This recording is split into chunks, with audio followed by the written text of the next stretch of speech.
السلام عليكم جميعا، اخباركم ايه؟ يا رب تكونوا بخير. في فيديو النهارده ان شاء الله هكلمكم عن افضل 5 سكريبتات بستخدمهم على الافتر افكتس، وفعلا برغم بساطتهم الا انهم وفروا عليا وقت كبير جدا، وهسيب لكم روابط التحميل تحت في الديسكربشن ان شاء الله. فبلاش كلام كتير ويلا بينا نبدا. اول سكريبت معانا وهو انيميشن كومبوزر، وبالتحديد كي فريم وينج مان. فكرته بكل بساطه ان لو عندي انيميشن بسيط زي ده، كان الطبيعي ان انا بحدد الكي فريمز دول وبضغط F9 وبخش على الجراف اديتور، وطبعا بنفعل البتاعه دي، وبعد كده بنبدا نتحكم في الجراف اديتور بالشكل اللي احنا عايزينه عشان نعمل له ايزنج ويبقى الحركه بتاعته سموث اكتر. ففكره البلجن ده ببساطه انه بيوفر علينا الموضوع ده كله، وعن طريقه مجرد بس ان انا ببدا اعمل كده بيبدا يعمل ايزنج للكي فريمز. لسه الدنيا ما وضحتش، خلينا نرجع تاني للجراف اديتور ونحدد الاثنين كي فريمز ونبدا نحرك، وهنلاحظ ان هو بيتحكم في الجراف اديتور بالمنظر ده. وطبعا ممكن تختار كي فريم واحد بس هو اللي تتحكم فيه بالمنظر ده، والكلام ده كله ممكن يتم من بره عادي من غير حتى ما تدخل على الجراف اديتور. فممكن تسحب مثلا ده للاخر كده، وهندخل على الجراف اديتور هنلاقيه انسحب للاخر اصلا. نبدا نشغل. جميل. طبعا في ميزه اضافيه للموضوع ده، مش بس ان انت ممكن توفر وقت في حته الايزنج، انت ممكن تحفظ الكي فريم ده مثلا على ان الايزنج بتاعه 75%، ولما تحب تخلي اي كي فريم تاني ليه نفس الدرجه من الايزنج او مشدود بنفس الدرجه، مجرد بس ان انت هتعمله وهتضغط هنا هيتطبق عليه نفس ال 75%. ولكن الجزئيه دي مش مهمه قوي هنا عشان دي وظيفه السكريبت اللي جاي. السكريبت اللي بعد كده هو ايز كوبي، ووظيفته باينه من اسمه ان هو بينسخ الايزنج. فانا دلوقتي عندي المربع ده اللي كنت عملت له انيميشن قبل كده، بيتحرك بسرعه معينه وليه ايزنج بشكل معين باين هنا في الجراف اديتور. فانا عايز اخد نفس الايزنج ده بالظبط واطبقه في الدايره اللي فوق. فكنت قبل كده بعمل F9 وافتح الاثنين مع بعض على الجراف اديتور وابدا احدد الكيرف بتاع الدايره واقعد اتحكم فيه بالمنظر ده لحد ما يوصل لنفس النتيجه تقريبا. فالكلام ده كله مش هيحصل دلوقتي، انت مجرد بس ان انت بتحدد الكي فريمز اللي انت عايز تنسخها وتضغط على كوبي من هنا، وتبدا تحدد الكي فريمز الثانيه وتضغط على ايز. ولما نيجي نحددهم ونخش على الجراف اديتور هنلاحظ ان هما الاثنين منطبقين على بعض بالظبط. نبدا نشغل وهنلاحظ ان الاثنين زي بعض بالظبط. وطبعا مش شرط عشان ده بوزيشن يبقى لازم انقله البوزيشن برضو، يعني انا ممكن مثلا نرجع ورا كده ونشيل كي فريمز دي خالص وخلينا نطبق الايزنج ده على السكيل. خلينا مثلا اصغر حجمها كده شويه ونيجي في الاخر ونكبره لحد 120 مثلا. وممكن عادي جدا اخد الايزنج من هنا كوبي وادخل هنا على الاثنين كي فريمز دول واضغط على ايز، هينقل لي نفس الشكل بالظبط. فلما اجي اشغل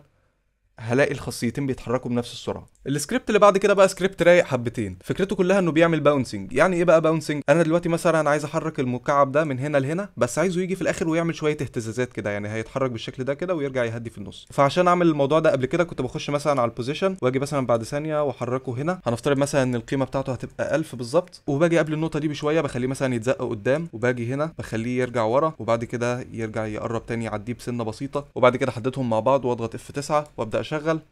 وطبعا الموضوع بياخد شويه وقت لو عايز توصل لنتيجه مظبوطه، يعني الباونسنج ده ما هواش احسن حاجه، بس احنا عاملينه كمثال. طيب دلوقتي احنا هنعمل ايه؟ هي ببساطه انا مثلا هحدد النقطه الاولانيه هنا وهتحرك كام كي فريم بسيط كده، وهقول مثلا ان انا عايزه يثبت هنا. جميل. وببدا احدد الكي فريمز دي وبختار الشكل اللي هنا ده، وهنفهم ايه الفرق بينه وبين الشكل التاني، وبضغط هنا هنبدا نشغل. اوكي جميل جدا. طبعا في شويه افكتس ظهرت هنا، ممكن اتحكم منها بالامبليتيود اللي هو اقصى مسافه هيوصل لها، هخليها مثلا 10 بحيث ان هو ما يروحش بعيد. اوكي لا بقى قريب قوي، خليه مثلا 25 يا سيدي. اوكي جميل. الفريكونسي مثلا عايزه يعمل كام اهتزازه، هخليه مثلا 4. نبدا نشغل. اوكي عمل شويه اهتزازات زياده. الديكي دي بقى يعني كل ما قللتها كل ما هيفضل يتهز كتير، لو زودته قوي هتلاقيه ما بيتهزش معاك اصلا، هيقف زي ما هو. فعاده بنسيبها زي ما هي على 4. وخلينا برضو نجرب الانيميشن التاني بحيث نوضح هو فكرته ايه. نبدا نحطه ونشغل.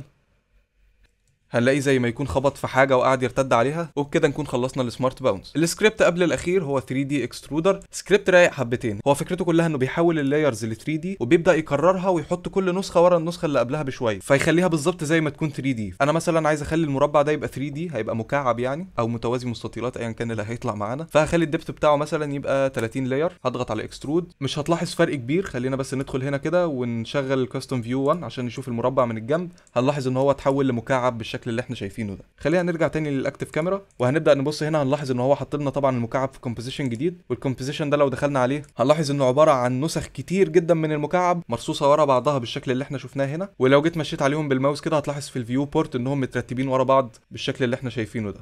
خلينا نرجع للكومبوزيشن تاني وهنلاحظ ان هو عمل لنا نال نقدر نتحكم منه بالمكعب بتاعنا. فخلينا مثلا نخش على الروتيشن ونبدا نلفه، وهنلاحظ ان هو بيلف معانا بالمنظر ده وتقدر تتحكم فيه باي شكل انت عايزه. وخلينا ننوه على حاجه زي السلايدر ده مثلا، ده بيتحكم في الجزء 3 دي الزياده ده. عايز تخليه اغمق مثلا ممكن تخليه على -100 ممكن تخليه افتح يبقى مثلا نخليه على 50 اي رقم موجب يعني، بس طبعا المربع ابيض اصلا فما فيش حاجه افتح من الابيض. ولو مش عايز يحصل فيه اي تاثير فبتضغط على صفر فبيبقى بنفس لون اللاير اللي انت بتستخدمه. واخيرا الاوفست هنا بيتحكم في الازاحه اللي ورا، بيعمل زي شيرنج كده للشكل بتاعنا، ولكن غالبا اللي انت هتستعمله هو السلايدر الزد عشان ده اللي بيتحكم في السمك. ممكن تخليه مثلا على 10، هتلاحظ ان سمك المربع بقى اقل، بس لو زودته زياده عن اللزوم هتبان اللايرز بقى اللي مترتبه ورا بعضها فالمنظر مش هيكون احسن حاجه اطلاقا. خلينا بس نشغل دي على فل، اعتقد كده الدنيا وضحت اكتر. وقبل ما ننتقل للسكريبت الاخير اللي هو فعليا بلجن ما هوش سكريبت بس هنفهم بعدين يعني، عايز اقول لك ان ميزه السكريبت ده انه بيشتغل تقريبا على اي نوع من انواع اللايرز اللي ممكن تحطها هنا على الافتر افكتس. فعشان نوضح الموضوع اكتر خليني اجرب ادخل اللوجو معانا ونبدا نعمل منه نسخه 3 دي هو كمان. خلينا بس نخفي الاخ ده كده. ادي اللوجو الجميل معانا هنا اهو. هنعمل اكسترود، هنجيب الروتيشن ونبدا نلف، هنلاحظ ان اللوجو بقى بشكل 3 دي بالمنظر ده. اخر سكريبت معانا وزي ما قلنا هو يعتبر بلجن مش سكريبت، ده بيتسطب زيه زي اي برنامج وهو اف اكس كونسول. ممكن نبقى نعمل عنه فيديو شرح منفصل، ولكن ده وظيفته بكل بساطه ان هو بيستبدل القائمه بتاعه الافكتس اند بريسيتس. بدل ما كنت عايز مثلا اغير لون المربع ده فبخش على افكتس اند بريسيتس وبجيب فيل وببدا اسحب الفيل احطه على المربع وابدا اغير اللون بتاعه زي ما انا عايز. بقى الموضوع ابسط من كده بكتير. كل الفكره ان انا بقف على اللاير بتاعه المربع وبضغط على كنترول وسبيس، بيفتح معايا البلجن بالمنظر ده. ببدا اكتب مثلا فيل وبمجرد ما بختاره بيتطبق معايا بالمنظر ده. خلينا نرمي الماوس بعيد كده ونضغط على كنترول سبيس،